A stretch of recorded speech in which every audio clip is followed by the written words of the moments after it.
Hi friends, good day. Today, let us try to understand about what is deflation, what are the causes of deflation, what are the consequences of deflation, and how it is controlled through this video.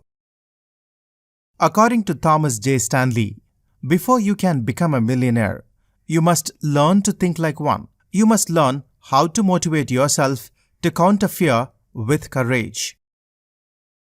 Before we go in, please subscribe to our channel and do press on the bell icon to get the notifications. What is deflation?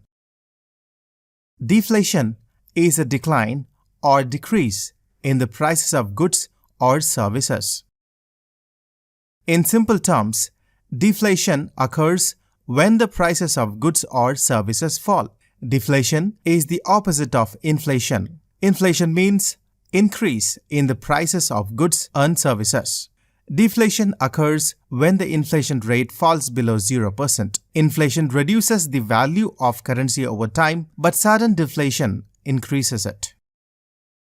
Deflation gives the consumer more purchasing or buying power as the money they have now can buy more than it previously could with the same amount of currency. That is, it raises the purchasing power of the currency. When inflation rises, the value of the currency goes down and the consumer cannot buy as much as they previously could.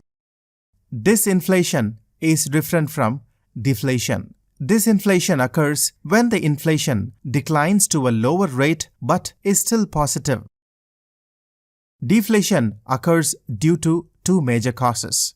They are an increase in supply, a decrease in demand. Deflation often signals an impending recession. With the recession comes the declining of wages, job losses, and big hits to most investment portfolios. As the recession worsens, so does the deflation. As already discussed, deflation increases the purchasing power of the currency. While this may seem like a great thing for the shoppers and the consumers, the actual cause of the widespread deflation is the long-term drop in demand. Deflation expectations make consumers or buyers to wait for the drop of prices or lower prices. This reduces the demand and slows the growth. Deflation is worse than inflation because the interest rates can only be lowered to zero. How is deflation measured? Deflation is measured using economic indicators like Consumer Price Index, that is CPI. The CPI tracks the prices of a group of commonly purchased goods and services and gives us the changes every month. When the prices measured in aggregate by the CPI are lower in one period than they were in the period before, it means that the economy is experiencing deflation. Conversely, when the prices collectively rise, it means that the economy is experiencing inflation. Now let's look into the causes of deflation. As mentioned earlier, there are two causes of deflation, one being decrease in demand and the other is growth in supply. Each cause is tied back to the fundamental economical relationship between supply and demand. A decline or fall in aggregate demand leads to a fall in the price of goods and services if the supply does not change. A fall in the aggregate demand may be triggered by monetary policy. Rise in the interest rates may lead people to save their money or cash instead of spending it, which discourages borrowing, and spending less in turn leads to less demand for goods and services. Declining confidence. Adverse economic events such as the present situation or a global pandemic may lead to a decrease in overall demand. If people are worried about the economy or unemployment, they may save more and spend less. The other reason is increase in supply. Higher aggregate supply means that the producers may have to lower their prices due to increased competition. The increase or boost in the aggregate supply may rise from the drop in production costs. If it costs less to produce goods, companies can make more at the same price. This can result in more supply than demand and lower prices. Now let's look into the consequences of deflation. Frequently, deflation occurs during recessions. Deflation can cause increase in unemployment. During deflation, the unemployment rate will rise. Since the price levels are decreasing, producers tend to cut their cost by laying off their employees, which leads to the increase in unemployment. The real cost of borrowing increases. Deflation is also associated with an increase in interest rates, which in turn causes an increase in the real value of debt. As a result, consumers are likely to decrease their spending.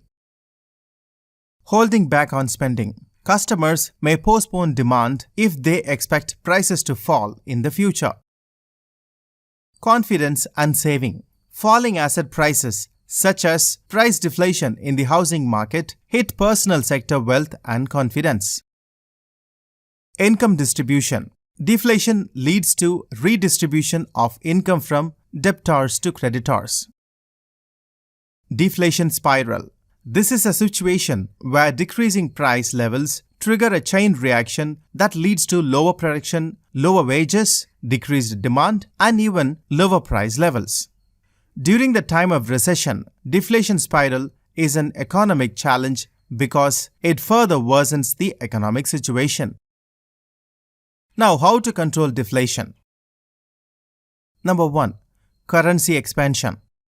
Deflation can be controlled through currency expansion. The central bank can issue new notes to increase the supply of currency in the country. The new money is injected into the economy. The people get more income, they spend more, and demand increases.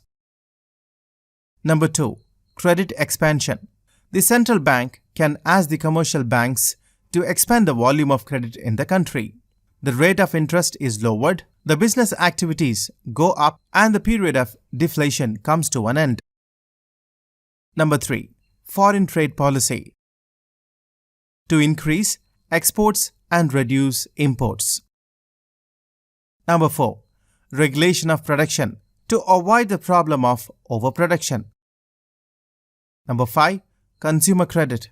The loans must be provided to consumers for the purchase of household assets. The number of installments can be increased to provide relief to the borrowers. Number 6. Tax decrease.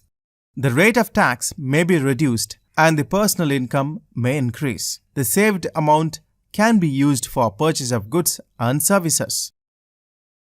Number 7. Public works. The construction of roads, dams, bridges, schools, and power projects is possible.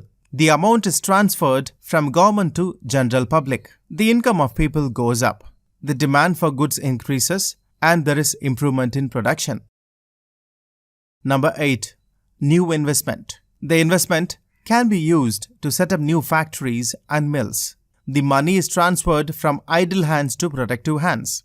The flow of money from idle hands to productive hands raises the level of growth. Thank you so much for watching. Please like this video and do share.